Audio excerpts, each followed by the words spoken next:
Selamat datang di channel Rumi Topik. Ada baiknya sebelum mendengarkan, posisikan terlebih dahulu tubuh Anda dengan nyaman. Tenangkan perasaan Anda, santai, rileks, dan disertai dengan mengucapkan basmalah. Selamat mendengarkan. A'udzubillahi minasyaitonirrajim. Bismillahirrahmanirrahim. Rabbi a'udzubika min hamazati syayatin wa a'udzubika rabbi ayyahurun. Rabbi shrah li sadri wa yassir li amri wahlul 'uqdatam min lisani yafqahu qawli. Assalamualaikum warahmatullahi wabarakatuh. Alhamdulillahirabbil alamin. Segala puja-puji milik Allah Subhanahu wa taala yang atas rahmat karunia kasih sayangnya kita belajar bersama lagi, kita buka pikiran, buka hati yang senantiasa dalam beberapa saat ke depan kita disconnecting dari dunia luar, karena bismillah kita hadir ke sini justru untuk menyelami diri, hadir ke sini untuk kita sama-sama bertafakur, hadir ke sini untuk kita sama-sama menuju kepada kesadaran. Salawat serta salam dan juga kita lupakan, kita sampaikan kepada seluruh nabi dan rasul, wabil khusus baginda besar kita Rasulullah Muhammad Sallallahu Alaihi Wasallam, kepada para sahabat-sahabatnya, tabiin, pemuka-pemuka agama, wali-wali Allah, pejuang-pejuang bangsa, dan senantiasa sampai kepada kita sampai akhir zaman. Amin, amin ya Allah ya Rabbal Alamin. Ibu Bapak yang dirahmati Allah, seperti biasa saya selalu mengawali bahwa saya bicara di sini bukan mau ceramah, itu nomor satu, bukan mau menasihati, apalagi salah satu tradisi masyarakat kita tuh senang banget ngasih wejangan ya. Jadi saya juga bukan mau ngasih wejangan, ini bukan. Dan yang paling terpenting kita hadir di sini bersyukur, karena saya rasa kehadiran kita di sini diawali oleh semangat mau belajar, dan semangat belajar itu salah satu rezeki yang kadang-kadang kita lupa untuk kita syukuri gitu. Jadi mudah-mudahan senantiasa pembelajaran kita pagi hari ini, diskusi kita hari ini, kita sesama murid yang lagi mau terus belajar, kita sesama pejalan suluk lah kalau bahasa tasawufnya gitu, kita suluker yang lagi mau menuju kepada puncak kesadaran gitu. Jadi hari ini kita belajar bareng, hari ini kita sesama murid yang pada dasarnya sesama murid nggak bisa mengisi rapat teman gitu ya, itu yang paling penting. Dan sebanyak-banyak yang kita tahu, lebih banyak yang kita nggak tahu. Jadi Ibu dan Bapak penting sekali untuk mengosongkan gelas gitu ya. Kadang-kadang lupa sih dikomain, gelasnya dikosongin tapi tutupnya belum dibuka, lupa, sama aja airnya nggak masuk. Jadi tutupnya dibuka, gelasnya dikosongin, mari kita nikmati aliran-aliran yang akan disampaikan semesta kepada kita. Oke, Ibu dan Bapak, kita akan santai, slow gitu, karena hari ini topik pembahasan kita lumayan esensial, jadi penting untuk kita refresh gitu ya. Jadi kita pokoknya banyak ketawa-ketawa lah hari ini gitu ya Ibu Bapak ya. Pokoknya kalau nggak pakai ketawa-ketawa pusing bahas ini gitu intinya ya. Jadi get relax, santai, just enjoy. Dan yang paling penting di surat 17 ayat 14 Al-Quran itu 17-14 kalimatnya begini Bu Pak. Ikro kita bakat. Ikro itu artinya research, carilah di dalam. Jadi kita bukan harus ya, jadi kita penting untuk mulai merubah kata-kata mencari. Jadi ada kata-kata gini, saya mau mencari kesadaran. Nah, kalau kata mencari itu seakan-akan barangnya belum ada, betul nggak Bu? Nah, jadi kita penting untuk changing paradigm sedikit, saya mau menemukan. Karena semuanya sudah ada. Jadi kalau sekarang, aku mau mencari Allah, nggak akan ketemu. Tapi aku mau menemukan Allah. Karena Allah sudah ada, karena Allah hanya perlu ditemukan. Nah pertanyaannya, kenapa tidak ditemukan? Karena masih tertutup. Segala sesuatu yang tertutup pasti nggak kelihatan. Maka yang terpenting bukan menemukannya, tapi membuka tutupannya. Sehingga kalau tutupannya mulai kebuka, baru kita bisa menemukan. Makanya zulmatin ilan nur, surat 5 ayat 16 tuh dari gelap menuju cahaya. Makanya kita hari ini belajar membuka tutupan-tutupan. Karena tanpa sadar nanti yang menutup tuh ya diri sendiri sih.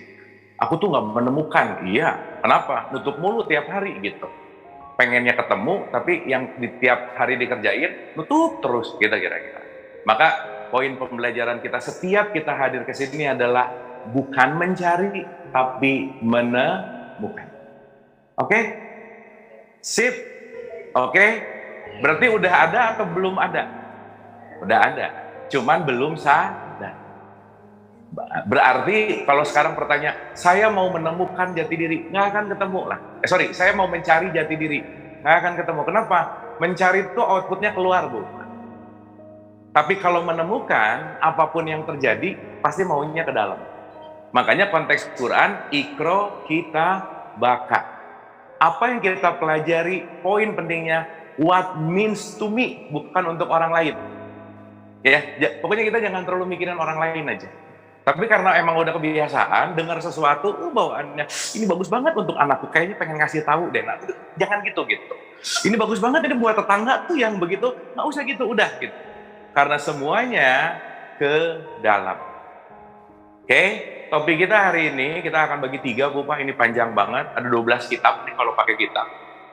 Satu kitabnya 30 chapter gitu ya. Tapi let make it easy, karena yang terpenting output dari sini adalah bagaimana kita mengaplikasikan gitu. Sekarang udah bukan knowing, tapi how to, itu yang paling penting. Karena informasi sekarang tuh udah deras banget gitu. Oke, Bu Pak? Oke, Ibu Bapak, kita akan mulai dari fundamental inti. Ya, kita refresh dulu nih. Fundamental inti kita yang penting untuk kita ulang-ulang, jangan lupa rumusnya selalu innalillahi wa inna ilaihi rajiun. Dan ini udah bukan berbicara tentang kematian, bukan gitu ya. Meskipun kalau ada orang meninggal secara tradisi ngomong innalillahi wa inna ilaihi rajiun. Tapi ini adalah fundamental bagaimana menemukan hidup gitu. Karena inilah nanti yang akan menjadi dasar kita asalnya dari dia dan akan kembali ke dia. Dan kembali ke dia ini bukan urusan nanti udah lepas tanah kusir, jeruk purut, bukan. Kembali tuh di sini sekarang saat ini. Jadi gini Ibu Bapak, maaf ya. Kebanyakan tuh mikir segala sesuatu itu nanti gitu. Nanti di akhirat gitu. Nanti udah aja. Maka ketika kita berbicara masalah nanti, kebanyakan nanti, kita jadi nggak menikmati saat ini gitu, Bu. Makanya ada statement, nggak apa-apa lah hidup sekarang susah, nggak bisa ngapa-ngapain, tapi yang penting nanti di akhirat lebih baik. Nggak mungkin, Bu, Pak, gitu. Ya, hidup itu nggak ada nanti, tapi sekarang, di sini, saat ini. Makanya guru saya itu bilang gini, salah satu kriminalitas tertinggi di masyarakat menyebutkan ada tempat yang nanti lebih baik dari saat ini. Betul nggak? Karena kita nggak pernah punya tempat nanti, karena hidup selalu terjadi di sini, sekarang, saat ini. Emang Ibu Bapak bisa hidup di kemarin? Bisa hidup di besok? Nggak bisa. Kemarin dan besok itu udah jadi di sini. Betul nggak? Maka kita hanya hidup di sini, sekarang, saat ini. Gimana Ibu Bapak saya bisa kabur dari saat ini? Nggak bisa. Betul nggak? Tapi ketika mindset kita nanti, akhirnya kita tidak banyak bersyukur tentang saat ini gitu. Maka the best timing adalah now. So itulah kenapa now disebut present. Present disebut hadiah. Hadiah dalam bahasa Arab hidayah. Hidayah ada sekarang di sini saat ini.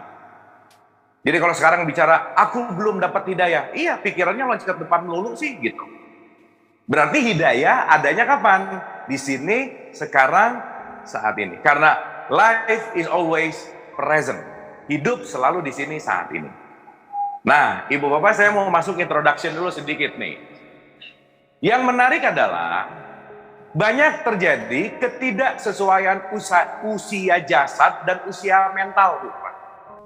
Jasadnya ada di tanggal 18 ya hari ini. Jasadnya ada di tanggal 18 Juli, kita ngomongin jam juga nggak akan pernah nyampe nih. Kenapa? Jam, detik lewat gitu. Pokoknya kita sekarang di sini secara biologis, tapi mohon maaf Bu, Pak. Usia mentalnya bisa nyangkut di 5 tahun atau 10 tahun yang lalu gitu kira-kira. Buktinya apa? Kasus 5 tahun, 10 tahun yang lalu masih pusing hari ini Bu, Pak. Ada yang begitu nggak kira-kira? Iya ya, ini dia banget ya. Nah, mulai ini jadi ingat dia, oh dia 10 tahun yang lalu, oh udah. Makanya begitu kamu lagi happy-happy ketemu orang yang 5 tahun lalu belum bayar utang, jadi bete Bu. Misal, ya. Berarti kita penting nih. Ini saya mentalnya nyangkut di beberapa tahun yang lalu ya. Kok saya jadi nggak happy hari ini gitu. Makanya kalau banyak nyangkut di masa lalu, itu namanya tersangkut dengan memori. Tapi banyak juga yang nyangkutnya dengan imajinasi future. Kejadiannya baru tahun depan 2024, pusing dari hari ini, Bu. Ya, sekarang ngomong 2024 tuh sensitif banget nih. Bentar lagi gini, oh repot nih, udah.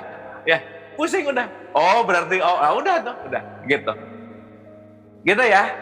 So, intinya Ibu Bapak maaf ya, kadang-kadang apa yang kita bahas sayanya juga nggak terlalu penting. Yang terpenting adalah Ibu Bapak belajar ke sini adalah belajar hadir utuh di sini saat. Itu yang paling penting, Bu, Pak. Jadi pulang dari sini kalau nggak ngerti-ngerti amat nggak apa-apa, Bu, Pak. Nggak paham-paham banget juga nggak apa-apa. Tapi Ibu Bapak at least dalam 1 jam, 1,5 jam ke depan, Ibu Bapak hadir utuh di sini saat ini. Dan itu so much dalam tanda petik precious gitu. Makanya disebut taklim. Sampai sini oke? Nah, wilayah-wilayah ke belakang dan wilayah-wilayah ke depan ini yang terjadi dalam banyak orang hidup di sini sekarang. Jadi hari ini tuh banyak orang yang hidup di kepala ini ya, bukan di hidup di sini, bukan. Gitu ya. Bangun tidur udah pusing, aduh nanti jam 9, baru jam 9 gini nanti gimana? Wah udah. Ya. Yang nanti dibawa ke sekarang jadi ribut ke seluruh sekitarnya. Jadi chaos, bangun-bangun tuh chaos gitu. Dan Ibu Bapak, momen yang paling penting untuk kita sadari cuma 2 nih. Mau tidur, bangun tidur, ini penting banget nih. Nanti kita bahas ya. Itu ya, karena tidur tuh, Bu, udah deh. Tidur one of the most essential dalam hidup kita, Bu, Pak. Karena orang yang batinnya tenang, tidurnya tenang. Dan semua sekarang penyakit mental kaitannya sama tidur gitu. Makanya nanti di tidur itu ada yang namanya deep sleep. Nanti kita bahas ini di pertemuan ketiga.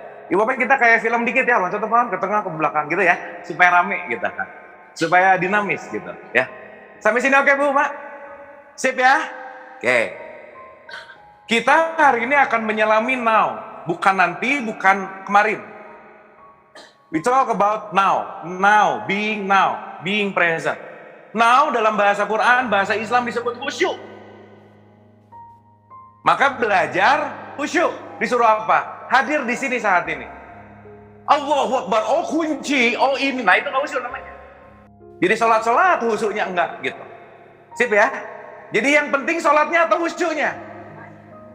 Dua-duanya. Nah, mulai nih.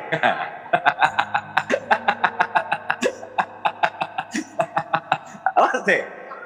Ibu Bapak maaf ya. Ibu Bapak kalau sholatnya rajin tapi nggak khusyuk berarti nggak nyampe ke titik sampai.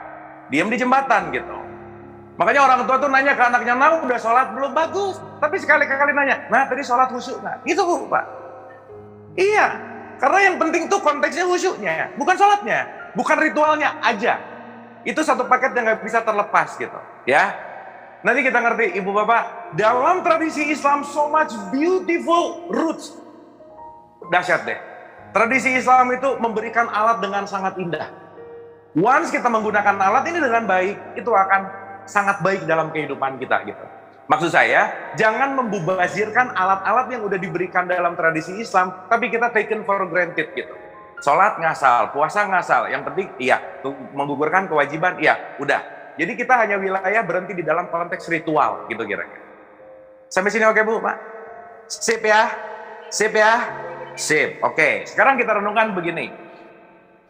Selalu, Ibu Bapak, karena kita bicara dalam wilayah tradisi Islam, the most fundamental Islam, itu nomor 1 namanya adalah syahadat, betul nggak? Iya. Jadi sholat nomor 1, nomor 2. Nomor 1-nya apa? Sip, mantap.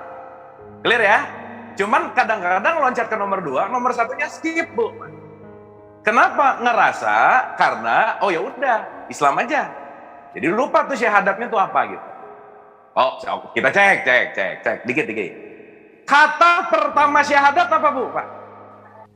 Nah, kata pertama itu adalah aku. Dan bersaksi kan kata kedua, berarti ini kan yang pertama. Iya, benar nggak ini? Nah, ulangi. Kata pertama di syahadat apa? Sip. Udah sampai situ dulu. Ntar ke belakangnya panjang. Nah, situ dulu aja. Pertanyaannya, Yang bisa melakukan kata kedua adalah orang yang sudah mengenal kata pertama. Betul nggak, Bu? Pak? Iya. Di mana saya mau bersaksi kalau aku tidak mengenal aku? Betul nggak? Saya mau nanya, Ibu Bapak mengenal aku nggak? Mengenal dirinya nggak? Makanya dalam semua tradisi agama, mau ngomongin apapun, Bu, Pak, semua. Even di Yunani, kalau Ibu Bapak ngelihat Temple of Apollo di Delphi, itu di gerbangnya ada know thyself. Kenalilah dirimu. Man arafah nafsah faqad arafah robah. Siapa mengenal dirinya, mengenal Tuhannya. Betul nggak? Berarti poin utama dalam syahadat adalah aku.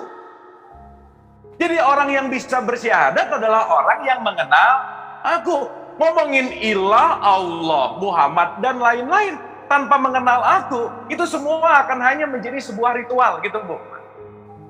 Ya, saya kasih contoh. Saya Abu, atau Mas siapa? Abu. Oke. Abu tuh yang mana?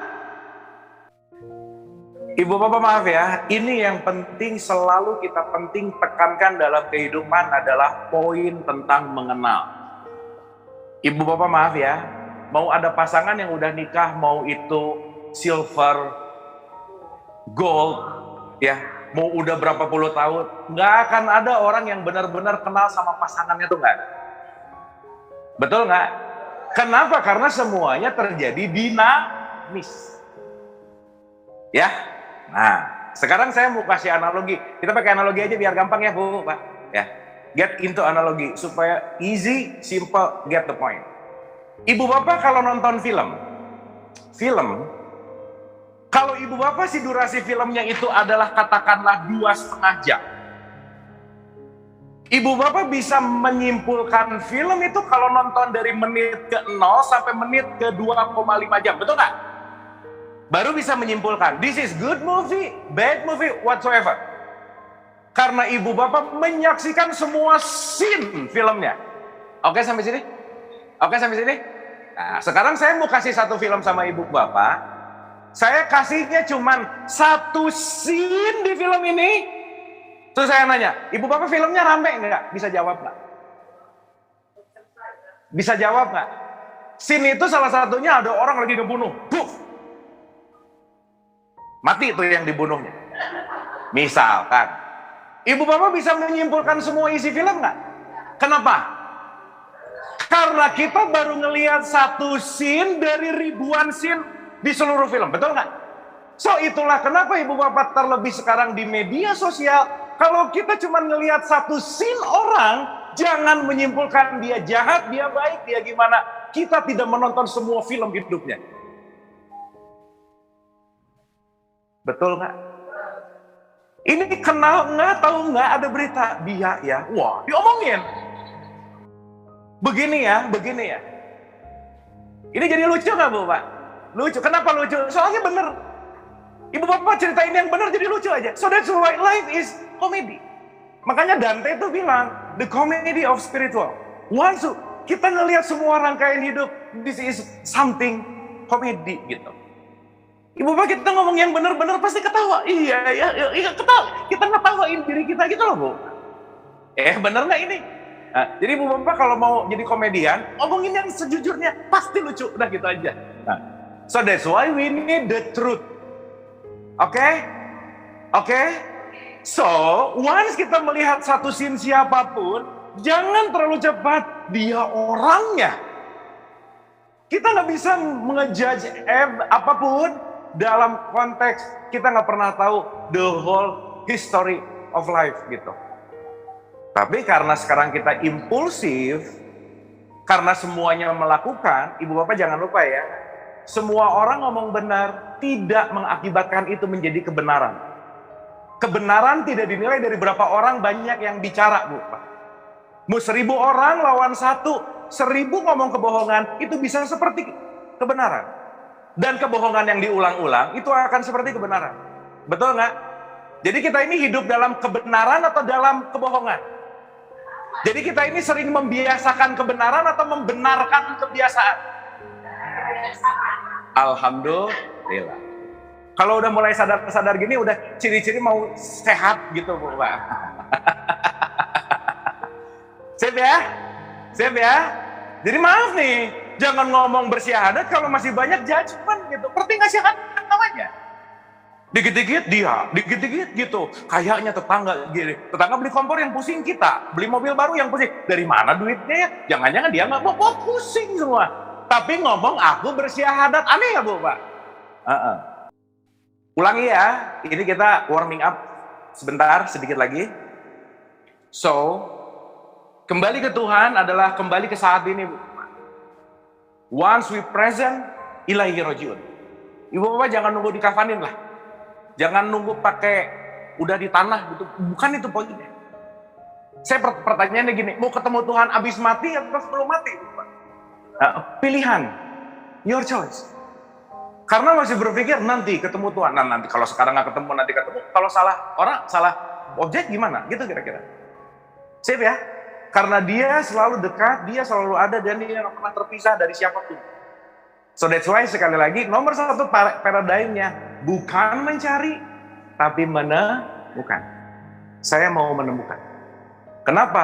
Kalau ibu dan bapak saya konsepnya menemukan, concernnya ke dalam. Kenapa? Karena semuanya di dalam diri kita. Artinya kalau concernnya ke dalam, yang di luar nggak terlalu kita sibukin, nggak terlalu kita kepoin, gitu. Kan sekarang kepo tuh jadi sesuatu banget ya, Bu, Pak. Knowing every particularly object, coba bayangin, every particularly object. How kecil, semua tetangga kita tahu kasusnya, artis-artis tahu kasusnya, tapi nggak kenal sama dirinya. Sampai sini oke? Jadi nomor satu, bersyahadat kita maknai, gak usah terlalu kepo. Itu orang yang bersyahadat salah satunya. Karena di situ nanti tugas kita hanya menyaksikan. Sampai sini oke? Ibu bapak sehari semalam minimal syahadat berapa kali? Waktu subuh berapa kali syahadat? 2, emang syahadat berapa rakaat ya? Syahadat. Sholat subuh berapa rakaat? 2, jadi syahadatnya berapa? 1 atau Bu, Pak? 1, nanti bentar lagi 2, bentarnya lagi 2, bentarnya lagi 2, bentarnya lagi 2. Jadi berapa kali? 9. Minimal itu. Belum qobla, ba'da. Tapi beres sholat ngenilai orang lain. Dia lagi syahadat nggak? Enggak. So means orang yang bersyahadat tidak terlalu sibuk dengan faktor eksternalnya. Itu baru namanya bersyahadat. Soalnya burung beo diajarin bahasa syahadat bisa ngikutin nggak? Bisa. Makanya Allah di situ nanti di Quran bilang, apa bedanya sih kamu sama binatang ternak gitu? Kalau beo bisa ngomong asyhadu alla, kamu asyhadu alla. Dua-duanya nggak menggunakan kesadaran, so there is no different gitu kira-kira. Oke? Sip ya? Sip ya? Jadi syahadat senjata bukan? Begitu mulai ngomongin orang, asyhadu alla, stop. Mau ngejak, asyhadu alla, stop. Makanya orang yang bersyahadat baru bisa sholat. Ini syahadatnya nggak pernah dibahas, tiba-tiba langsung sholat. Habis itu ngurusinnya gerakan lagi. Gitu. Makanya kita berbicara dalam konteks esensial. Sampai sini oke Ibu Bapak? Sip ya? Ibu Bapak punten ini akan sedikit ngebut dikit aja, supaya fasenya gitu. Ya? Oke, bismillah ya. Udah ya? Pemanasan cukup ya? Udah mulai berkeringat Ibu Bapak? Oke. Saya nanti balik ke page 1, kita ke page 2 dulu langsung. Nanti kita balik ke situ untuk conclusion. Oke. Ibu Bapak kita get direct. Kita menggunakan beberapa pendekatan supaya jadi holistik. Setuju ya? Kita akan menggunakan pendekatan psikologi barat, psikologi timur, tasawuf, dan teologis. Nah, pendekatan yang 4. Tapi udah pokoknya diramu, Ibu Bapak tinggal makan enak aja gitu ya. Oke. Bismillah ya. Once we get there, begitu kita nanti sampai ke situ, kita akan mendapatkan sesuatu gitu. Ya, bismillah. Jadi ini racikan-racikan yang siap saji. Tapi pulang ke rumah jangan langsung ditelan, dikunyah, rasa-rasa. Ya, karena selama ini orang banyak percaya, nggak ngunyah dulu, percaya aja gitu. So that's why blind belief namanya. Once we blind belief, that's it. Kita melompati the critical thinking, experience, main percaya aja. Dan di situ very disaster nanti. Makanya hati-hati dengan kepercayaan. Oke? Sip ya? Makanya saya selalu bilang, Ibu Bapak juga nggak usah percaya-percaya amat omongan saya gitu. Tapi untuk direnungkan. Jangan langsung bener kata si Abu aja. Oh itu udah batal tuh, batal. Ya, itu lasut. Kalau permainan tuh namanya lasut. Gitu. Sip ya? Oke, let's get dive. Kita pakai bahasa dive karena kita mau menyelam, Bu. Karena mutiara itu nggak pernah ada di permukaan. Ibu bapak nyari mutiara di permukaan, impossible. Mutiara itu selalu ada di dasarnya. Berarti kalau mau ke dasar harus melewati permukaan dan menyelam. Berarti kalau mau menyelam harus siap basah, harus siap ada engap-engapnya, harus siap gelap-gelapnya, kaget-kagetnya. Itulah perjalanan suluk gitu. Makanya kalau ada orang ngomong perjalanan spiritual indah, so beautiful, pret Bu Pak, enggak gitulah. Dah. Spiritual journey itu a lot of pain. Oke? Pertanyaannya, siap nggak gitu? Makanya kalau di dalam ilmu tarekat, itu harus ada perjanjian dulu. Siap nggak ke jalur ini? Kenapa? Ini nggak ada way to return, nggak ada jalan balik nih. Begitu masuk, basah sekalian. Nggak bisa setengah-setengah. Gitu. Tapi ibu bapak mau nggak mau, kapanpun, dimanapun, waktunya pasti harus ke dalam. Ini cuma urusan waktu, gitu kira-kira. Sip ya? Oke? So kita akan menyelami pain kita masing-masing. After ini ibu bapak, kita akan banyak menyadari kenapa aku begini, kenapa aku begitu. Kita akan menyadari betapa banyaknya luka di dalam diri kita. Karena kita nggak sadar lukanya di dalam, kita nyalahin orang lain terus gitu. Makanya lukanya makin gede. Orang lain nggak berubah, kitanya makin gila gitu Bu. Sip ya? Makanya kembali menuju sadar. Ibu bapak lawan kata sadar apa ya? Gila, mabuk. Sip ya? Makanya janganlah sholat dalam keadaan mabuk. Jadi hari ini kita akan bangun dari mabuk, kita akan bangun bersama. Bangun dalam perspektif Quran disebut kiamat. Disebut al-qiyam. Qiyam itu bangkit. Jadi begitu ibu bapak ngerti segala sesuatu, ciri-ciri orang kiamat tuh simpel. Oh, nah itu lagi kiamat. Gitu ternyata. Oh, begitu ibu bapak mendapatkan wow efek, ibu bapak lagi ada al-qiyam di dalam diri. Sampai sini oke? Oke, bismillah ya, bismillah. 10 minutes full attention, oke? Karena ini harus latihan Bu, Pak. Orang yang nggak pernah latihan fokus, 2 menit, 3 menit dia ditur. 2 menit kelamaan. Sekarang tuh penelitian mengatakan 8 detik orang bisa fokus. Dan itu harus dilatih. Sip ya? Begitu ibu bapak drift away, ke PIM, ke sensi, masak, balikin lagi gitu. Ya makanya saya pasti banyak nanya. Kenapa? Pertanyaan segala sesuatu untuk menjadi jangkar supaya kita hadir di sini. So that's why kenapa di situ perlu dialog Bu Pak. Kalau ceramah tuh diturnya banyak gitu. Makanya saya nanya lagi supaya jadi jangkar lagi supaya momen now and now gitu. Sip ya. Jadi kalau saya tanya ibu bapak jawab terserah apa aja, nggak penting jawabannya, yang penting jawab udah gitu. Ya, dah. Mau salah mau benar nggak ada urusan ya. Karena tujuannya bukan benar salahnya, jangkar aja gitu. Sip? Oke? Nggak perlu malu salah, nggak apa-apa, nggak masalah, nggak ada. Begitu masuk rumah ini ruangan bebas benar salah Bu Pak. Ini ruangan non duality, setuju ya? Karena ruangan ini menerima kita apa adanya. Ruangan ini nggak pernah komplain Bu Pak. Mau meja di sini, mau kursi di sini, ruangan nggak pernah komplain. Maka jadilah manusia ruang. Yang bisa meruangi, yang bisa menaungi semua perabotan-perabotan hidup gitu. Sip ya? Dapat ya? Oh, dari home-nya udah mulai dapat nih. Oke. Oke. Bismillah ya. Diri. Who am I? Ibu bapak jangan bosan ya, ini kita ulang-ulang nih. Tapi dalam perspektif yang berbeda gitu. Who am I? Siapa I? Who really am I? Am I the name? Apakah saya nama? Apakah saya jabatan? Apakah saya ibu rumah tangga? Apakah saya seorang? Which one? Maka judul kita hari ini banyak aku di dalam aku. Aku tuh banyak Bu. Waktu ibu bapak marah, aku bukan. Waktu ibu bapak kesel, aku bukan. Which one? Kok pagi-pagi marah, siang enggak? Siang happy, malamnya bete. Aku tuh yang mana sih? Gitu. Jangan-jangan kita merasa ketika bete aku, sedih aku, terus aku yang mana?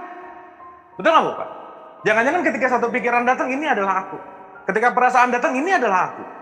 Akhirnya kita mengidentifikasi diri sesuai dengan pikiran kita. Ibu bapak, sorry to say, pikiranmu bukan dirimu. Sampai sini oke? Sampai sini oke? Berarti antara aku dan pikiran ada jarak nggak? Aku dan pikiran ada jarak nggak? Kalau pikiran adalah objek, berarti ada subjek yang memerhatikan pikiran.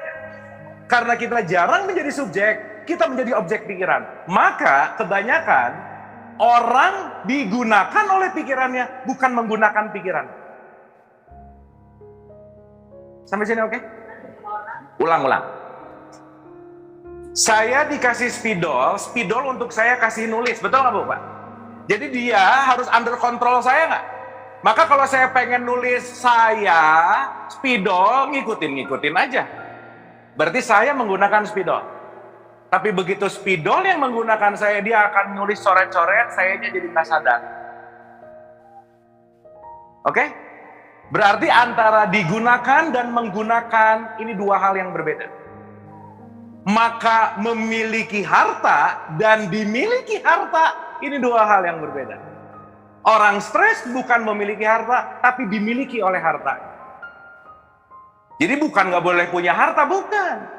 Bu, sekarang, gak apa-apa orang soleh ya, Islam tasawuf banget tuh, hidupnya kere, susah. Enggak gitu Bu, Bukan. Bukan. Tetapi dia tidak dimiliki oleh hartanya. Sampai sini oke? Clear ya? Jadi sekarang gak apa-apa lah, sekarang sengsara di sini. Itu tipikal-tipikal yang malas tapi menggunakan dalil-dalil agama gitu loh Bu. Bapak, orang beriman tuh memang sengsara di dunia. Bukan, malas aja sih gitu. Sampai sini oke? Sip ya? Oke, kita mulai bedah satu-satu. Supaya kita tahu who the real I. Kenapa? Karena the true MI itu namanya fitrah Bu, Pak. Makanya Ramadan itu kembali ke fitrah. Berarti yang namanya fitrah itu enggak pernah berubah. Dan dia selalu seperti itu kapanpun, dimanapun, dalam kondisi apapun. Sampai sini oke? Sampai sini oke? Foto ibu bapak 15 tahun lalu sama sekarang ada perubahan nggak? Ibu bapak, ini untuk diketahui dan disadari ya. Detik ini adalah hal yang baru untuk ibu bapak. Betul nggak? Sekarang pernah nggak? Pernah. Detik ini pernah nggak? Ibu bapak mau udah ulang-ulang ke rumah ini, detik ini tetap baru. Karena kita belum pernah mengalami detik ini. Jadi ibu bapak ini membaru nggak? Ya, jadi ibu bapak tenang aja, hidup tidak pernah menua, yang ada membaru. Cuman baru rambutnya jadi putih, baru putih gitu. Tapi pertanyaan kebanyakan orang sekarang, how old are you? Jarang yang nanya, how new are you? Betul nggak? Berarti kita ini membaru atau menua? Membaru ya. Minimal menyenangkan hati kita masing-masing, udah gitu aja. Sip ya? Loh, ibu bapak yang jam 7 udah bukan yang sekarang loh. Selnya udah ganti, paradigmanya udah ganti, memorinya udah ganti, everything is changing. Di semesta ini nggak ada yang diam, gitu. Ya, to be simple. Let's deep dive ya, Bismillah. Ada fitrah. Oke, sekarang gini ibu bapak. Alif lam mim zalikal kitabu la raiba fihi hudalil muttaqin. Di situ ada kata-kata siapa yang muttaqin? Yu'minuna bil ghaib. Orang yang beriman kepada yang gaib. Oke? Saya mau tanya, ibu bapak beriman kepada yang gaib nggak? Ya? Apa artinya gaib? Oke. Ya, Allah gaib nggak? Benar? Benar? Oke. Udah benar lagi ya? Benar. Nggak apa-apa Bu, Bapak ya, namanya juga belajar. Oke, gini. Ibu Bapak, alif lam lam ha ini Allah bukan? Ini alif lam lam ha ini Allah bukan? Nama Allah. Makanya ada Asmaul Husna. Sip. Jadi alif lam lam ha ini Allah atau nama Allah? Nama Allah. Sip? Oke?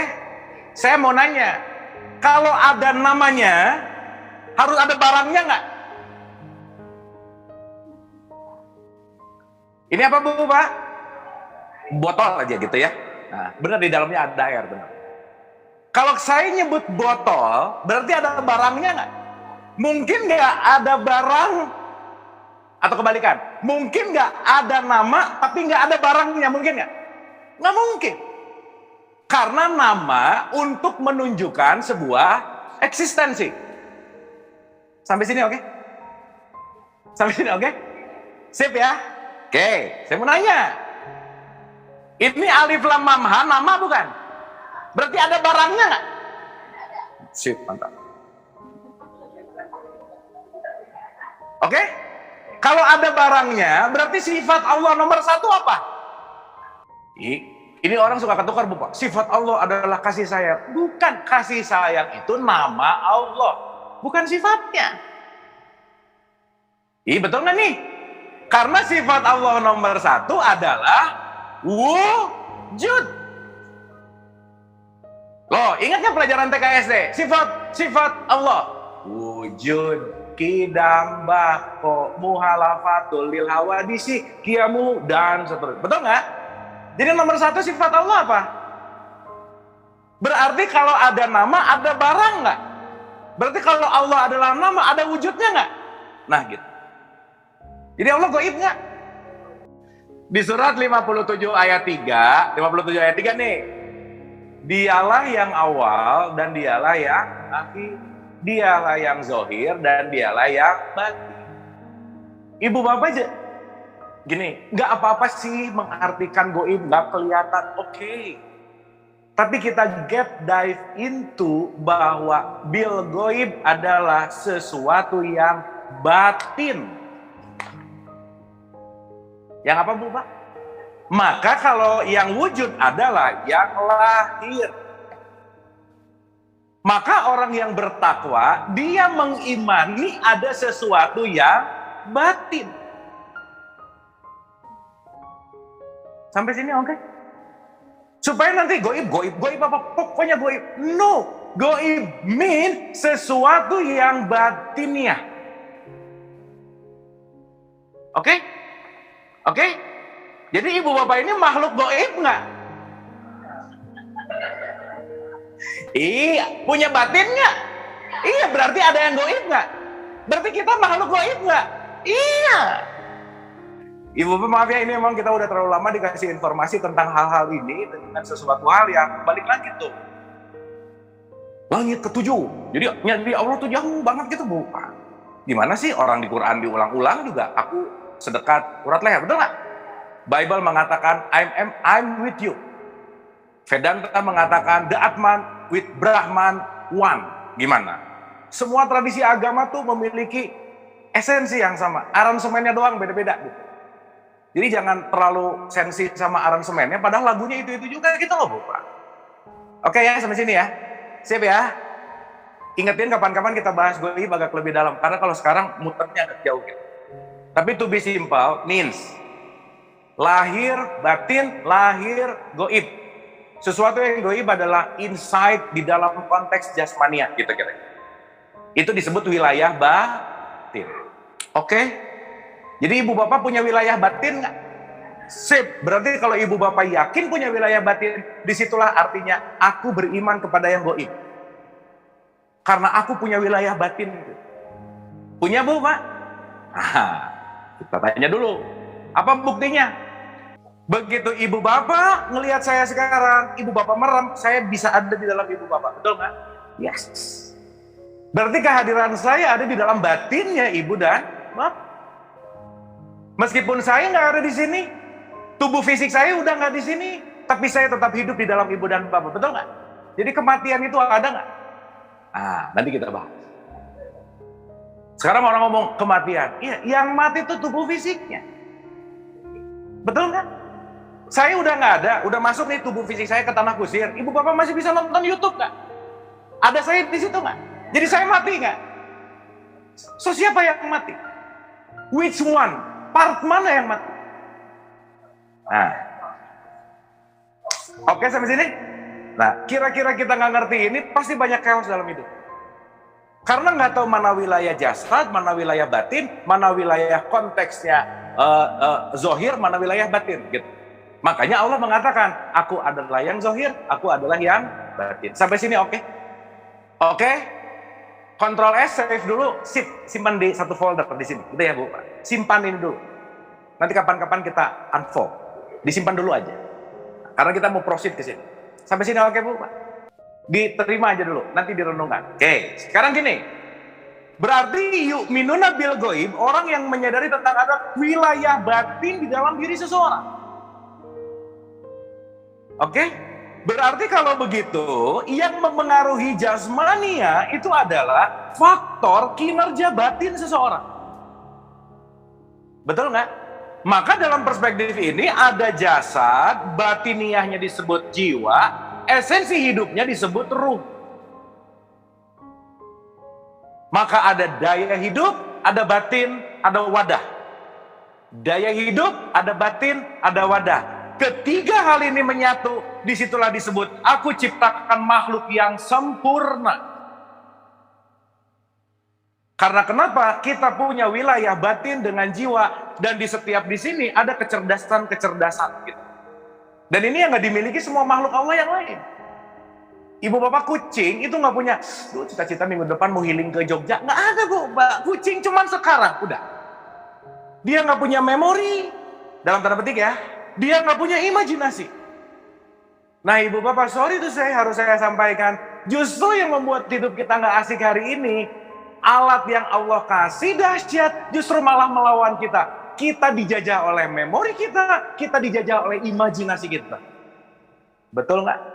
So artinya apa? Intelektualitas kita menjajah diri kita. Jadi yang menjajah diri kita bukan orang lain, bukan musuh, tapi karena aku tidak bisa berdamai dengan wilayah batinku, gitu kira-kira. Sampai sini oke? Jadi kalau sekarang bahasa kita belajar kebatinan, udah tuh mikirnya uka-uka lah, inilah bukan. Mengelola batin adalah mengelola jiwa kita. Dalam perspektif akademis, wilayah inilah disebut wilayah psikologi. Maka tubuh fisiknya oke, tapi ngerasa sakit. Oh, psikosomatis namanya. Makanya leluhur kita tuh udah ngerti banget urusan ini. Bangunlah jiwanya, bangunlah badannya. Kenapa nggak ditukar? Ngerti. Once ini baik, datang dari batin yang baik, gitu Bu. Jadi Bu Bapak nanti kita ngerti bahwa our local wisdom itu precious banget Bu Pak. Cuman kadang-kadang jadi reimport gitu, ngerasa udah ada bahasa-bahasa lain, ini yang paling benar, padahal dari sini-sini juga gitu. Padahal the total wisdomnya nanti kita akan ngerti gitu. Ya anyway, nanti jadi belok nanti ya, sini lagi ya. Sip. Sampai sini oke Bu Pak? Sip ya? Oke ya? Nah, meniti ke dalam adalah meniti menuju kepada wilayah batin namanya. Oke, to be simple. Once we understand ini, jadi kalau nanti ada pertanyaan, mengenal diri itu mengenal apa sih? Mengenal wilayah batin kita. Ibu bapak, batin kita di luar atau di dalam? Di dalam. Makanya semua tradisi agama ngajak ke dalam. Gak ada tradisi agama yang ngajak keluar tuh gak ada. Agama adalah jalan untuk kita masuk ke dalam. Oke? Maka agama bukan tujuan, tapi agama adalah jembatan. Tujuannya sampai ke dalam. Boleh lewat di jalur lain dan beda dengan jalur kita nggak? Bebas. Nggak ada jalur yang terbaik karena kenapa? Semua jalurnya unik. At the end, kita akan menemukan jalur itu masing-masing. Tapi sebelum ke jalur yang satu, pakai dulu jalur orang lain. Nggak apa-apa lah. Karena nanti pelan-pelan menemukan. This is my way. Makanya my way, gitu. Jadi dari 7,8 miliar manusia, ada 7,8 miliar jalan ke dalam. Masing-masing nggak ada yang sama. Jadi nggak usah terlalu kepo sama jalan orang lain. Beda dikit, salah banget. Tar dulu. Nggak bisa kita langsung ngomong salah banget. Kenapa? Kitanya aja yang nggak paham. Gitu. Makanya kita orang Islam disuruh haji, Bu, Pak. Haji ngapain sih? Main agak jauh. Lihat tuh banyak beda di situ.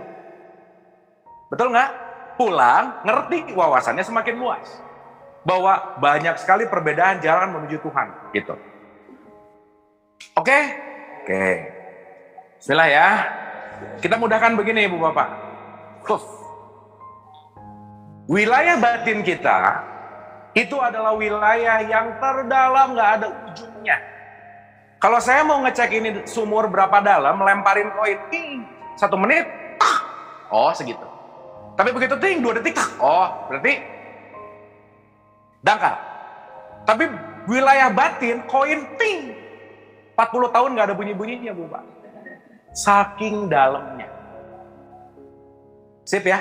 Ibu Bapak pasti pernah ngelihat satu video bahwa botol ini kalau nggak ada isinya, dipencet, berisik, Bu Pak. Betul nggak? Berarti orang yang batinnya kosong, berisik pasti. Udah gitu aja.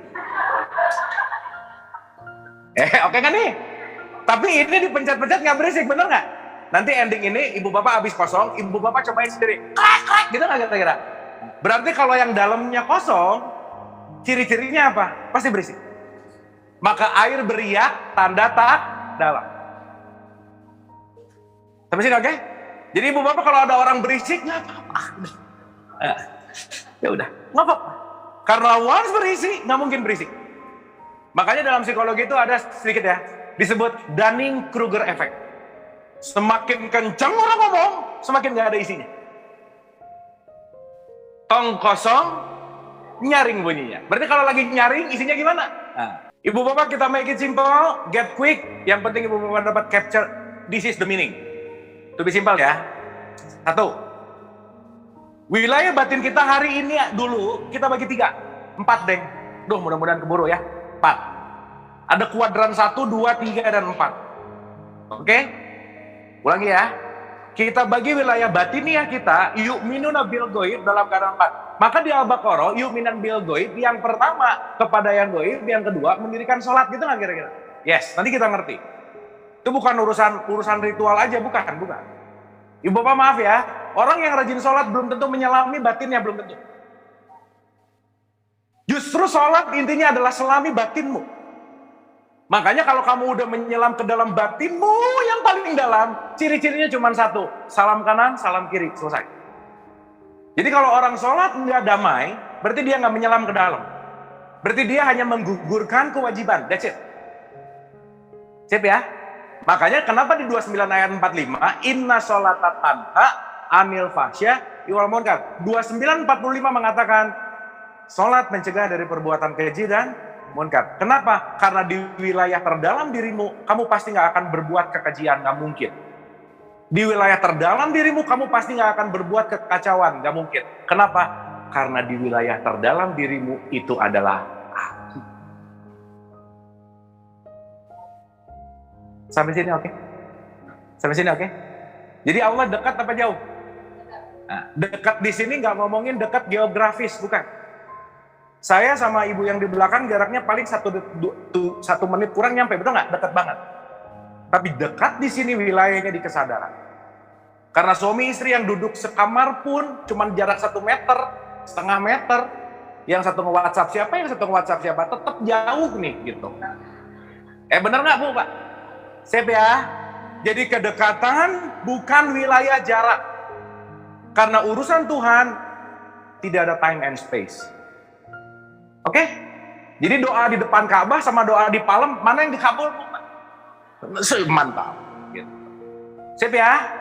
Karena wilayahnya tidak pada letak geografis. Berarti geografis lepasin, berarti surga bukan geografis.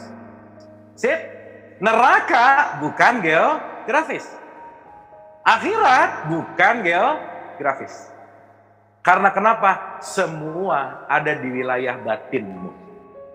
Jadi surga di mana Bu Pak? Neraka di mana? Akhirat di mana? Kan sekarang mikirnya nanti di akhirat. Maka nggak nemu-nemu gitu. Sip ya? Jadi ibu bapak sekarang lagi di surga, lagi di neraka. Nah, terserah masing-masing. Sip ya? Oke. Makanya nggak ada kalimat kembali ke surga, nggak ada. Kembali ke Allah. Ya? Oke. 1. Ya, ibu bapak, ini penting untuk kita sadari. Penting. 1. Wilayah batin kita yang paling atas, kalau ini iceberg, Bu, Pak, kita ngeliat tuh tip of iceberg, ngomong gunungnya pendek banget ya. Tar dulu. Yang kelihatan di atas itu hanya bagian yang paling kecil, sedikit. Oke? Yang paling sedikit ini namanya dunia sadar. Oke? Begitu ibu bapak masuk ke dalam dikit, dunia bawah sadar. Begitu ibu bapak masuk lagi ke bawah, dunia tidak sadar. Sampai sini oke? Saya mau nanya, kalau gitu, ruh, arsy Tuhan, Allah ada di sadar, bawah sadar, atau tidak sadar? Di mana? Di bawah lebih dalam lagi. Disinilah ruh.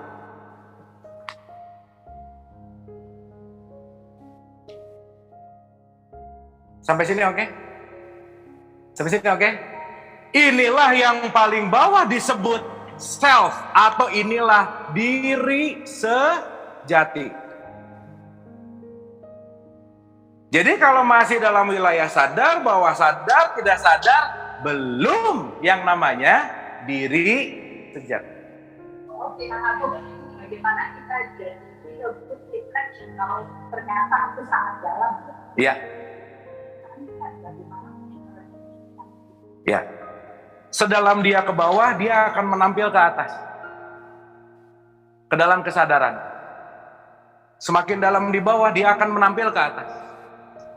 Maka semakin orang main ke bawah, dia akan menampil ke atas. Ibu bapak kalau ngelihat ada gunung, ada sungai, ada refleksi gunung dan sungai nggak? Ya. Berarti refleksi gunung dan sungai ini adalah gunung yang terefleksi oleh bayangan sungai, betul nggak? Saya tanya, ketika si gunung bisa terefleksi sama sungai dan tergambar dengan sangat perfect, ketika sungainya tenang atau ketika sungainya beriak, maka ibu bapak, sorry to say, kita nggak bisa jadi refleksi Tuhan kalau jiwanya terlalu banyak riakan. Gitu. Maka Yesus bisa berjalan di atas air. Berarti kalau Yesus berjalan di atas air, riak air mempengaruhi dia nggak? Kalau Yesus berjalan, Nabi Isa lah, nih nanti sensitif lagi ya. Iya, Yesus Nabi Isa itu juga ya. Nah, kalau Nabi Isa atau Yesus berjalan di atas air, berarti dia di atas air, dia terganggu oleh gelombang air nggak? Berarti kalau Yesus berjalan di atas air, kira-kira dia menjadi refleksi Tuhan yang terbaik nggak? Itulah di Bible mengatakan aku dan Bapa satu. Kenapa? I am the reflection of God, gitu. Sampai sini oke? Maka Musa mampu membelah lautan. Kalau Musa membelah lautan, berarti lautannya jadi tenang nggak? Berarti ketika Musa membelah lautan, yang lautannya beriak, dia belah, ada jalan. Berarti jalannya tenang nggak? Berarti Musa tidak lagi terikat dalam semua drama-drama hidup, gitu Bu. Oke sampai sini? Sip ya? Berarti Musa di sini juga nggak? Isa di sini juga nggak? Iya. Makanya ketika Isa, Yesus udah berjalan di atas air, dia bisa membangkitkan orang yang mati. Jangan dipikir Yesus datang ke tanah kusir, setanah kusir bangun lagi. Bukan. Hanya orang yang sadar yang bisa menuntun orang yang bangun menuju kepada kesadaran. Ketika Isa sadar, ketemu orang ngobrol sama Isa. Oh, dia bangun, dia bangkit dari kematian. Loh, Ibu Bapak, ini kita lagi bahas ulang-ulang ya. Ini kita selalu ulang-ulang. Ini dibahas di S3-nya Harvard, Bu, Pak. The Essential dari eksoterik, pusing aja, Bu, Pak. Udah, gitu. Tapi udahlah ya, baca-baca buku yang pusing tugas saya, udah. Ibu Bapak pokoknya dapat menu yang enak aja, udah gitu, ya. Sip ya, sampai sini ya. Dapat ya. Sekarang Ibu Bapak, kita alami dalam keseharian. Ya, to be simple. Make it simple. Penting untuk dimengerti. Ibu Bapak, alam sadar itu kekuatannya 1%, Bu. Jadi Ibu Bapak sadar tuh nggak banyak dalam sehari. Makanya gini, sekarang kemana, loncat lagi kemana, ini bisa jadi sadar seharian ini cuma 2 jam ini Bu Pak, abis ini nggak sadar lagi gitu, bisa jadi. Paham maksud saya? Dapat ya? Makanya ibu bapak sekarang lagi berlatih di wilayah yang kecil, makanya it's very hard, susah banget. Kenapa? Karena wilayah bawah sadar itu menguasai 9%. Dan wilayah tidak sadar menguasai 90%. Sampai sini oke? Jadi sadarilah ibu bapak banyak dipengaruhi ketidaksadaran. Oke? Nah, apa sih? Yuk. Lebih simpel ya. Kalau ada pertanyaan siapa aku? Satu ya, ini untuk gampang aja dulu. Nanti pelan-pelan kita masuk ke esensi. Aku adalah sekumpulan memori. Nah itu dulu. Karena ini dan ini adalah memori. Jadi ibu bapak, kita ini alat rekam yang paling canggih. CCTV Tuhan yang paling canggih. At any moment recordingnya nggak ada yang hilang. Oke? Di setiap memori ada momentum emosi. Karena ada memori yang menyenangkan, tidak menyenangkan. Bersyukurlah kita punya tidur, kita punya mimpi. Karena setiap ibu dan bapak mimpi sedang mengiris memori-memori yang gak asik dan gak enak. Ibu bapak, hal-hal kejadian waktu TK, SD yang gak menyenangkan, udah gak ingat aja sekarang.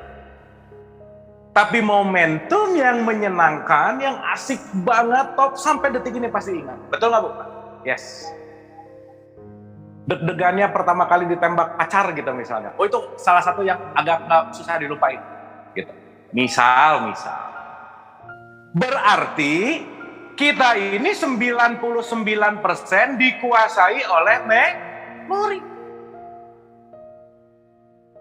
Dan ketika kita tidak bisa mengambil alih memori sebagai kesadaran, kita hanya akan menjadi budak memori. Maka di Quran dikatakan, janganlah menjadi budak, diperbudak. Slave di Quran bukan masalah ada pembantu, budak yang bentuknya apa, bukan. Diri kita diperbudak oleh memori. Contoh diperbudak sama memori apa coba? Masalah 5 tahun yang lalu, ingat sakit hati, sakit. Melihat waktu dulu di Pantai Kuta, ya di Pantai Kuta pas diputusin pacarnya, sakit hati. Pantai Kuta tuh ya, udah jadi nyalahin Pantai Kuta. Apa urusannya coba? Oke sampai sini? Oke sampai sini? Nah ibu bapak kalau sekarang marah-marahnya masih diingat, aku marah gara-gara. Yang semua masih diingat itu ada di wilayah 9%. Yang nggak diingatnya 90%. So di sini bersemayam semua luka-luka jiwa kita. Jadi luka jiwa banyak yang tidak disadari. So that's why orang kadang-kadang, aku kenapa sedih, no reason. Padahal nggak kenapa-kenapa tapi, nah ini mulai lagi ngasih tanda. Sampai sini oke? Sampai sini oke? Oke? Jadi saya lagi berdiri di depan orang-orang yang banyak luka nggak Bu?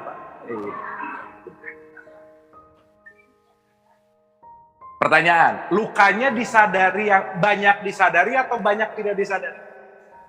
Berarti kalau 90% lukanya banyak tidak disadari, perlu penyadar nggak? Itulah yang disebut utusan Tuhan. Siapa utusan Tuhan yang akan menyadarkan luka yang kita yang nggak sadar siapa? Orang yang menyebalkan yang hadir ke dalam diri kita.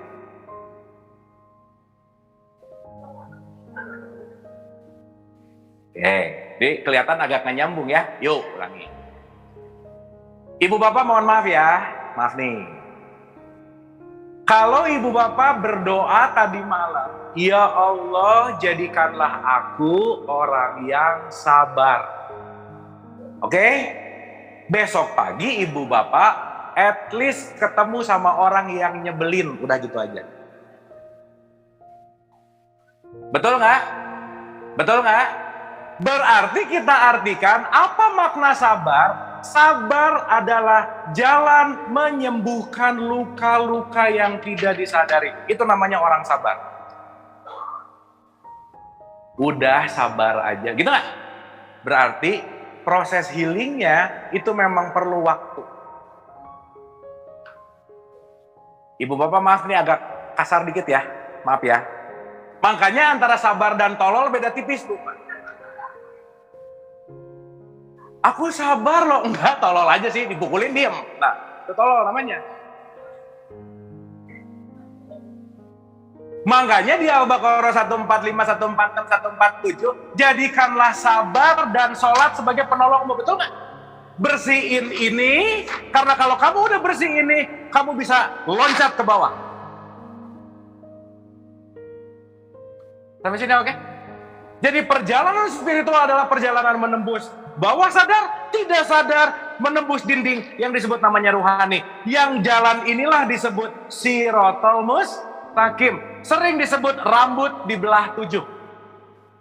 Kenapa? Karena rambut yang dibelah 7 itu sesuatu yang sangat tipis, sangat sulit. So we need balance di situ.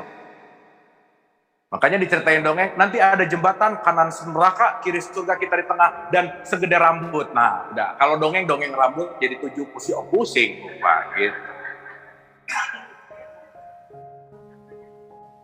Sampai sini oke? Dapat Bapak? Sip ya? Berarti pertanyaan saya, kita semua punya bawah sadar dan tidak sadar yang banyak mengandung luka nggak kira-kira? Yuk Bu, Pak, kita sembuhin lukanya. Karena kalau ini nggak disadari, nggak akan sembuh, nggak akan loncat ke bawah. Ya, saya analogikan dulu tentang luka tadi. Ibu bapak maaf ya.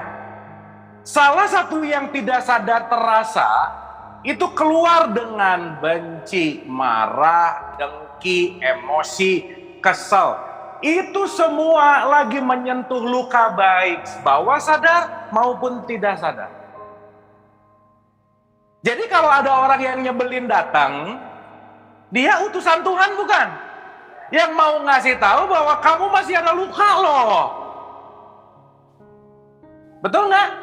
Tapi karena nggak sadar lukanya di dalam, kita benci sama utusannya gitu. Lu nyebelin banget. Kok jadi nyebelin dia? Justru dia aku pakai kata Tuhan buat ngingetin di dalam kamu masih banyak luka marah gitu Bu. Iya sampai sini oke nggak? Oke nggak? Contoh. Sekarang emang udah nggak musim sih Bu, Pak, nggak musim. Karena sekarang udah mulai musimnya kalau mau ngirim surat pakai email, betul nggak Bu, Pak? Dulu belum ada email, kita menggunakan jasa pos yang ada tukang posnya, betul nggak? Tugasnya tukang pos hanya mengirimkan surat sesuai alamat, that's it, betul nggak?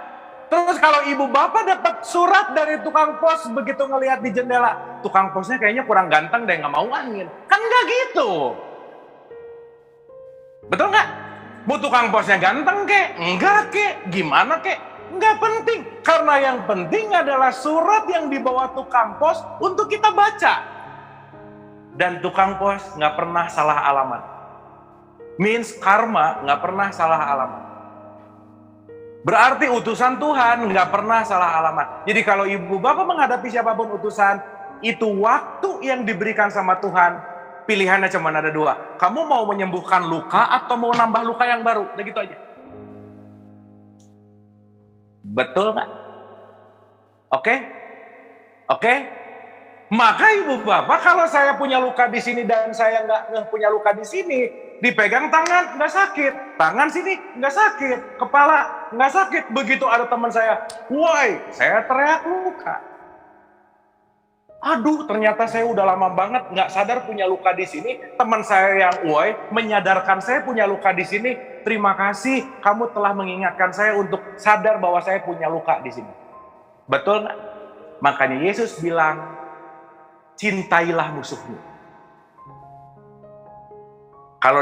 Tapi ini harus pakai critical thinking ya, jangan main iya aja. Kalau ditampar pipi kanan, kasih pipi kiri. Apa maksudnya? Ketika datang sesuatu, totalitas untuk menyembuhkan everything, poin utamanya, itulah kenapa puncak takwa namanya memaafkan. Berarti ketika saya skill memaafkannya kurang bagus, ininya banyak banget nggak? Iya. Dan once kita tidak memaafkan dan tidak menerima, siapapun utusannya akan datang bertubi-tubi kepada kita. Maka rumus semesta, apapun yang ditolak dia akan menguat. Begitu semakin ditolak dia akan menguat. Makanya kebanyakan orang hari ini bukan menyembuhkan, tetapi dia lari untuk dalam tanda petik menghindari tidak merasakan luka. Jadi pura-pura nggak terluka. Pura-pura tidak terluka, bahasa kerennya disebut ignorance. Yaudah saya maafin nggak apa-apa deh. Ya udah, ignore tuh. Tapi nggak diterima. Mau mulut ngomong maafin nggak diterima, datang lagi wujudnya nanti beda Bu, Pak. Dan nanti case kita kurikulumnya di situ-situ terus gitu Bu. Karena kenapa? Semesta mau membawa kita untuk melepaskan semua luka-luka ini. Dan Ibu Bapak, setiap luka ini akan menjadi aku. Jadi Ibu Bapak mulai sadar begitu marah, bukan aku sejati nih. Aku yang sedang marah, that's not me. Aku yang sedang benci.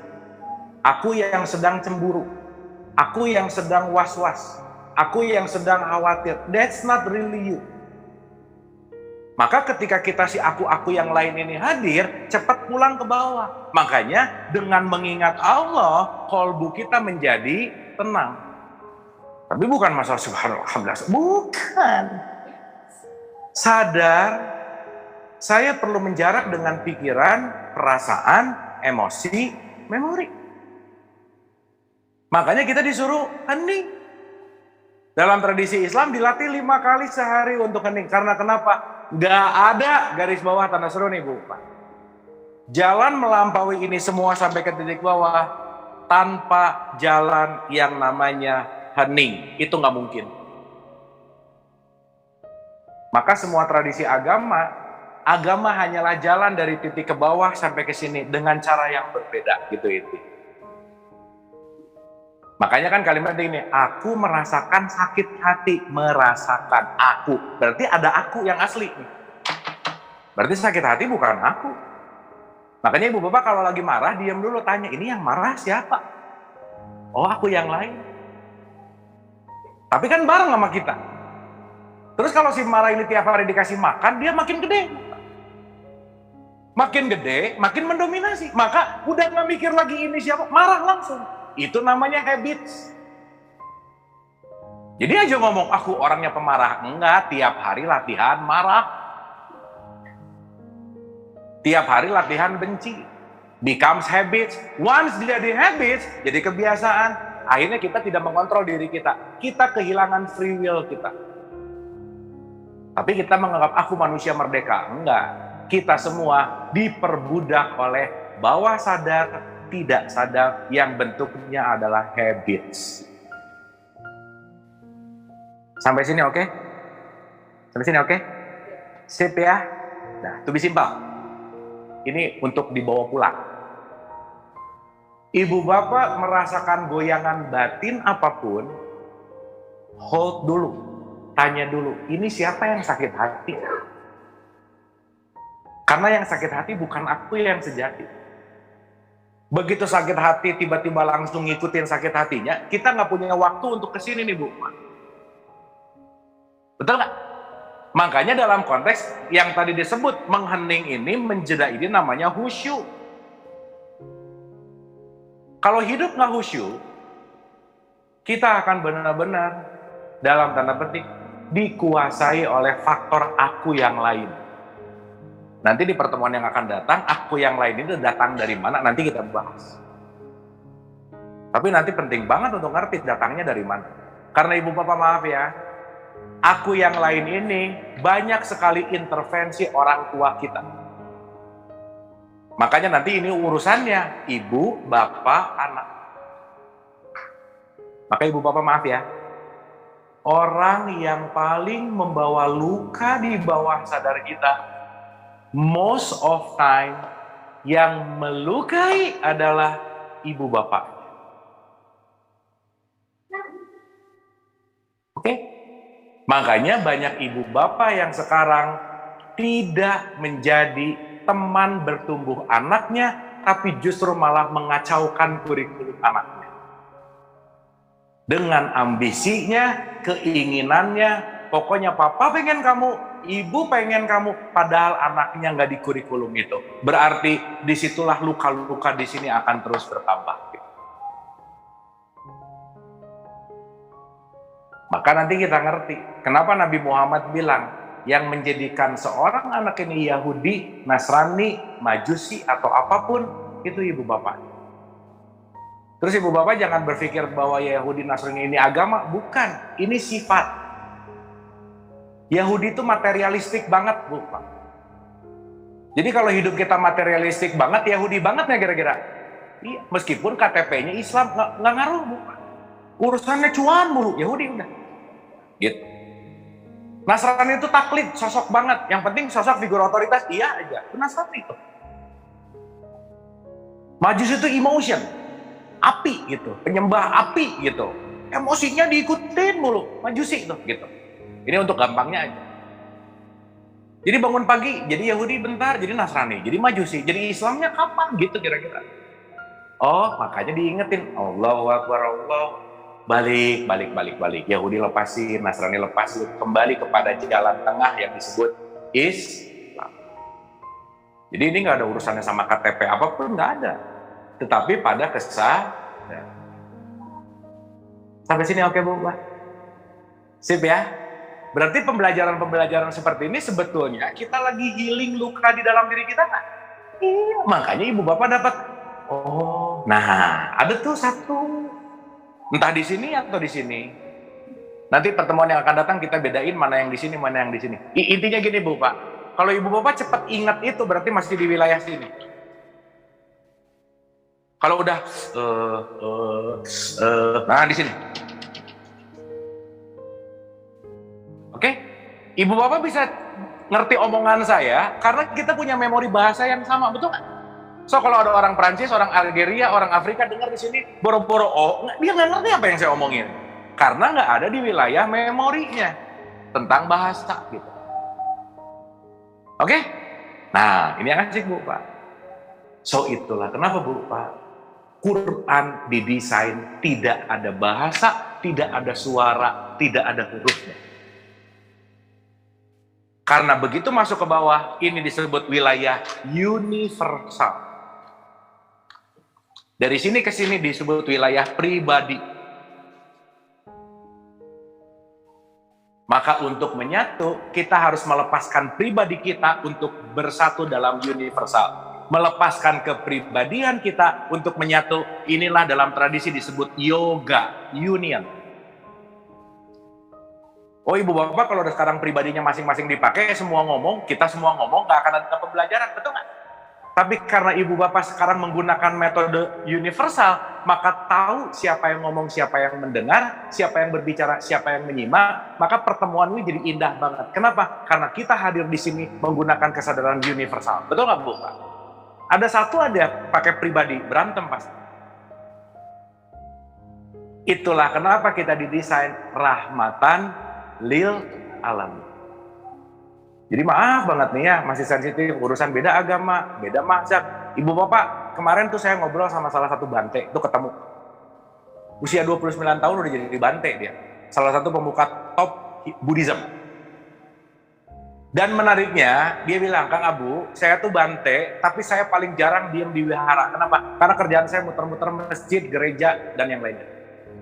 Karena saya lagi punya misi untuk mempersatukan umat beragama. Keren banget gitu saya bilang.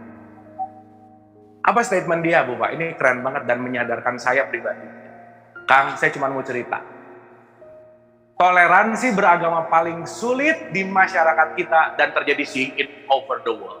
Itu bukan toleransi antar umat beragama, tetapi toleransi dengan orang seagama sendiri. Karena kalau udah beda, udah pasti beda. Tapi seagama, beda mazhab, berantem, Bu. Betul nggak? Coba kalau kita sekarang ngomong by mazhab, Ibu Bapak, saya menggunakan mazhab A. Ya nggak mazhab A, berantem pasti di sini. Berarti apa? Kita tidak menggunakan universal self kita. Betul nggak? Yes. Maka, perjalanan meniti ke dalam diri artinya perjalanan dari pribadi menuju kepada universal. Universal inilah disebut manusia. Pribadi inilah disebut orang.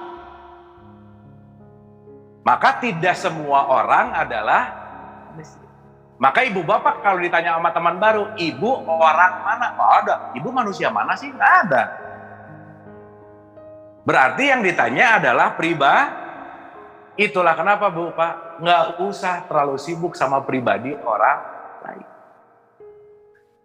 Karena rekamannya beda, titik-titiknya beda, how come kita bisa menilai orang membandingkan dengan aku, dengan orang lain, orang programnya beda semuanya. Betul nggak? Berarti jalan terang menuju rohani dimulai ketika kita mulai tidak banyak menilai orang lain. Menilai orang lain ekivalennya sama dengan sombong. Ibu bapak masih ingat apa yang membuat iblis keluar dari surga? Sombong. Maka Nabi Muhammad bilang, kamu semua gak akan masuk surga kalau kamu ngebawa satu atom kesombongan. Satu atom kesombongan.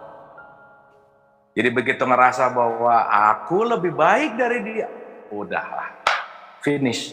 Ini ketutup nih, rapat semua. Berarti kita penting untuk membuka ini semua. Artinya apa? Jalan dari sadar menuju rohani.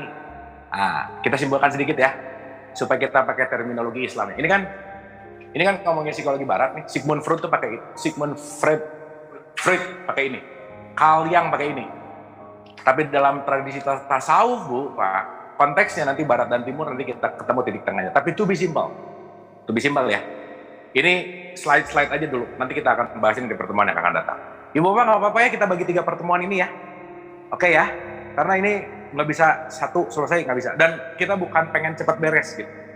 To be simple ya. To be simple.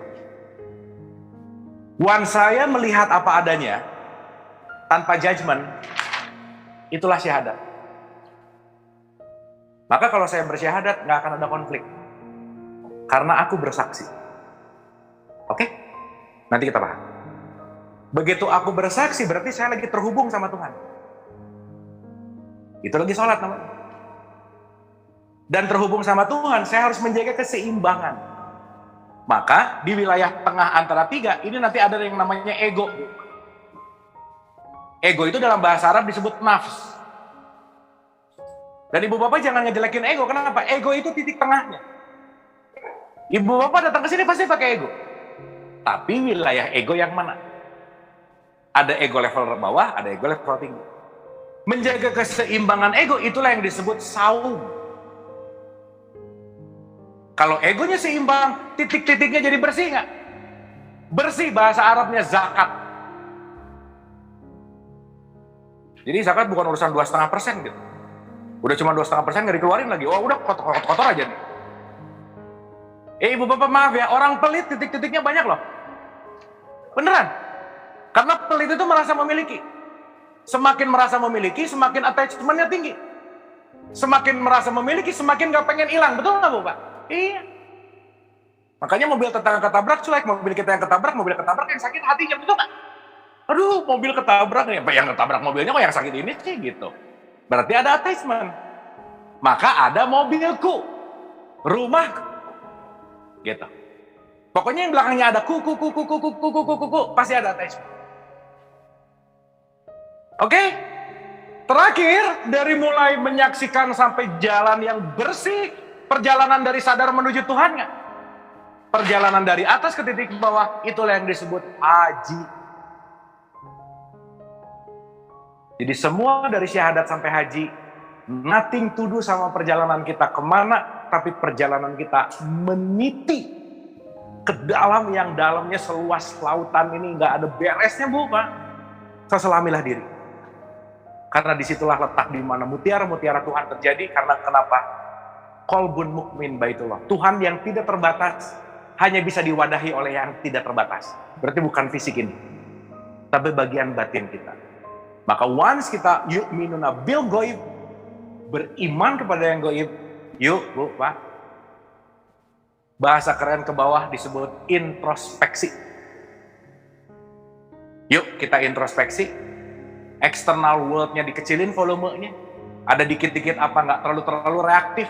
Ingat ya Ibu Bapak, faktor eksternal nggak punya kekuatan apapun tanpa reaksi kita.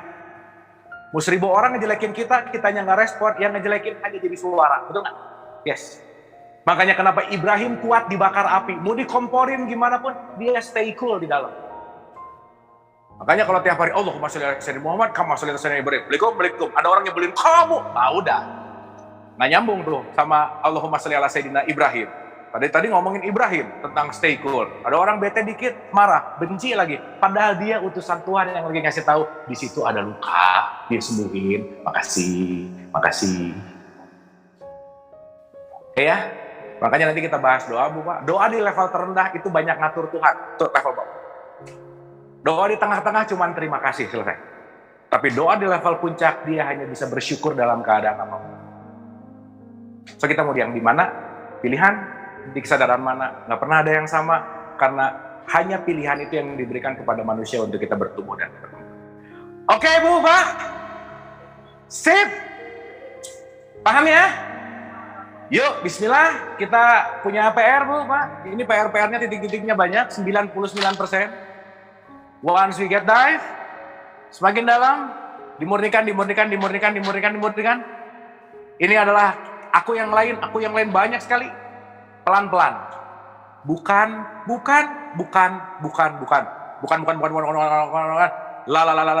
La semuanya. Sisa ilah.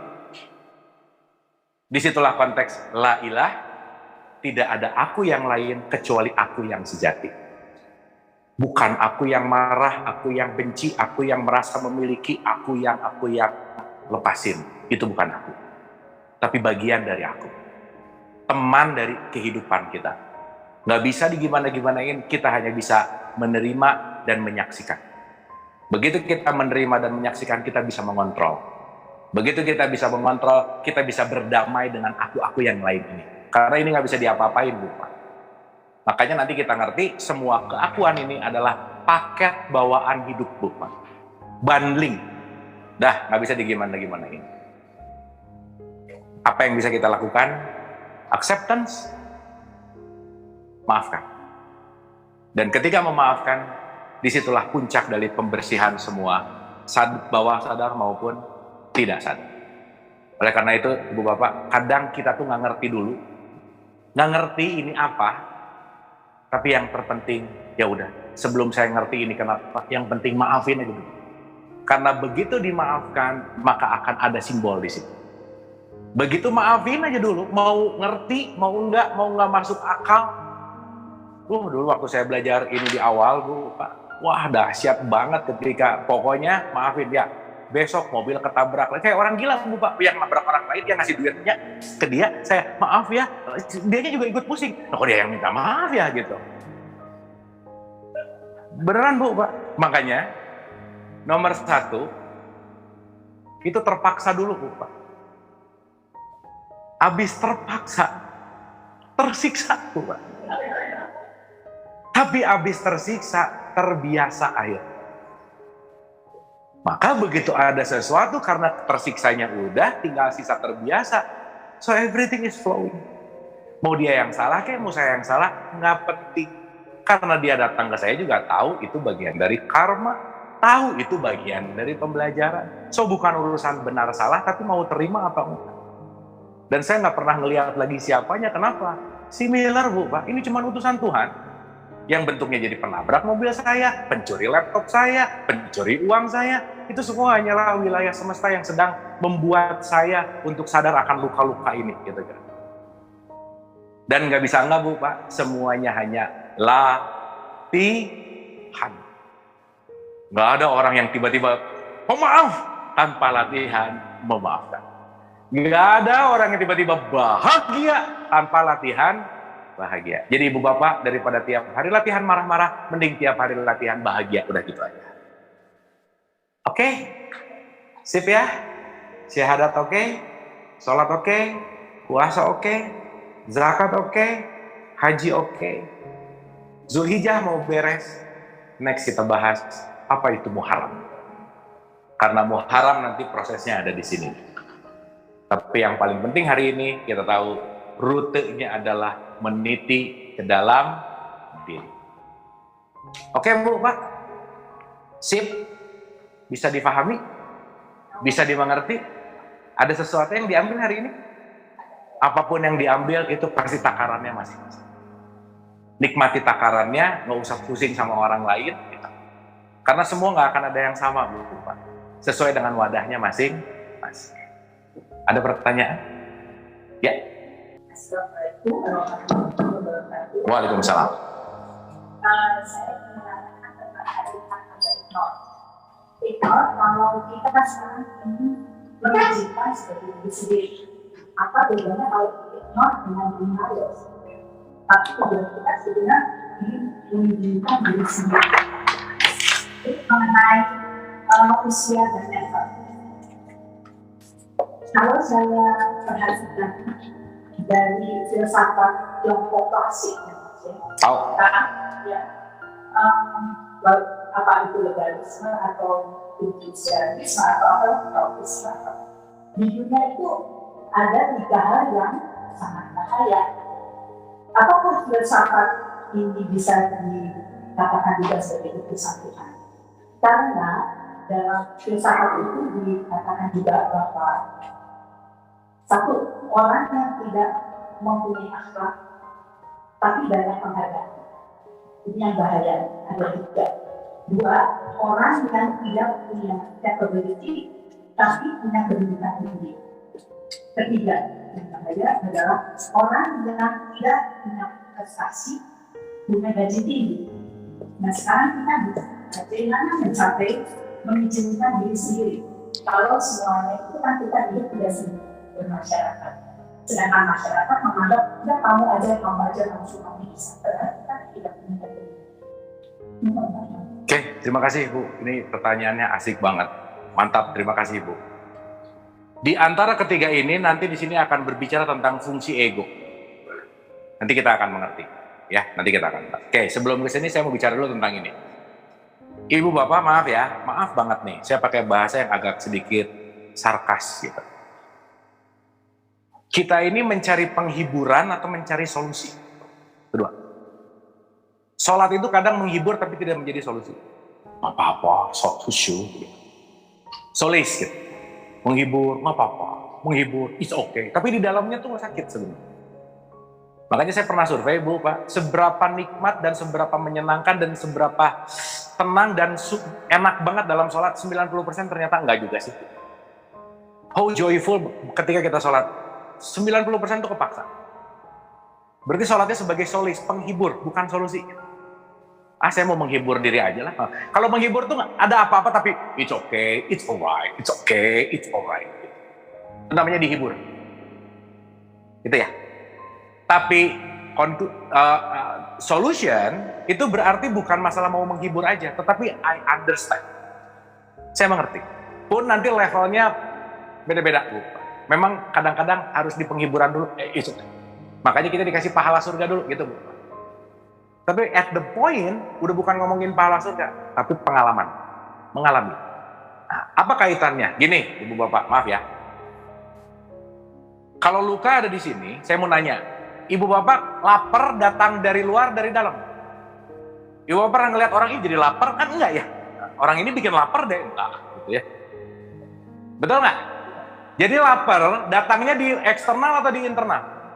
Sip. Kalau urusan lapar tuh semua orang lancar jawabnya Bu. karena saya ngerasain lapar, betul nggak? Tapi urusan sakit hati, gara-gara dia aku begini, betul nggak? Padahal sakit hati datangnya dari mana? Nah,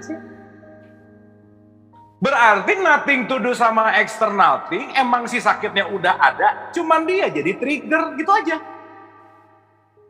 Betul nggak? Once we ignore, jadi gini, ibu bapak, maaf ya, ignore ini benihnya, denial ini buahnya. Once you ignore, you deny. Makanya Nabi Muhammad tiap hari sholat ihdina siratal, tunjuki jalannya. Jadi sholat untuk orang yang lurus atau belum lurus. Jadi nanti ibu bapak zuhur sholat, ibu bapak udah lurus atau belum lurus.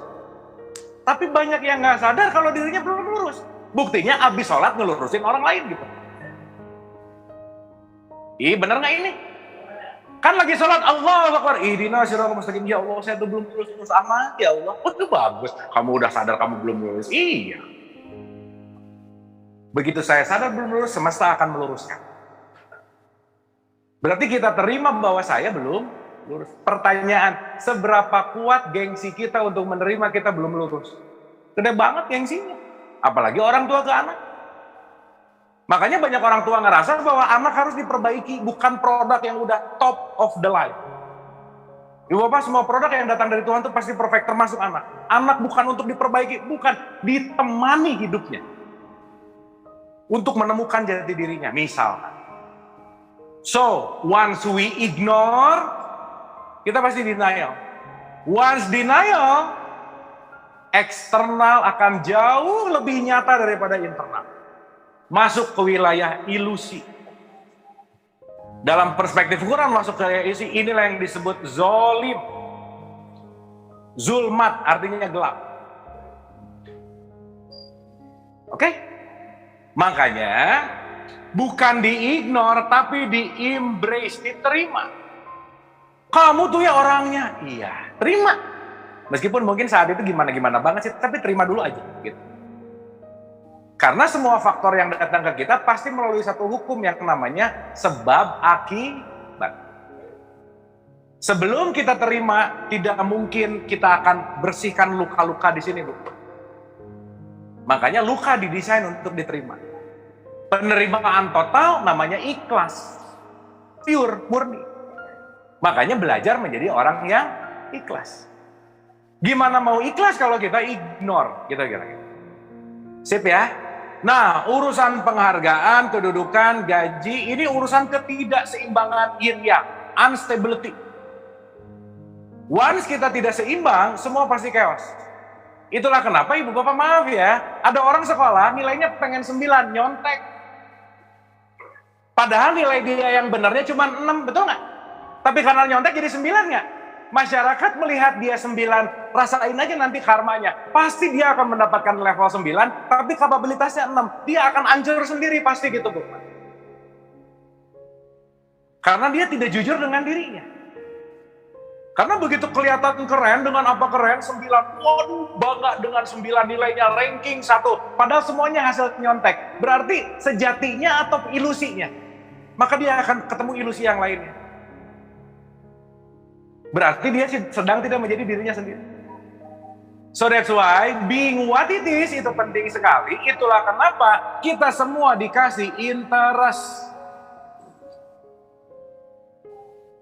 Ibu bapak ini katakan ada 50 orang, 50 kita nggak ada interest yang sama, plak-plak 100% nggak ada. So menekuni interest akan keluar menjadi passion. Once menekuni passion akan tahu the mission of life. Dan nanti kita ngerti bahwa oh ternyata tujuan saya dihidupkan emang untuk passionnya ini misi hidup saya. Maka orang yang menjalankan misinya dia akan mengalir dengan kehidupan.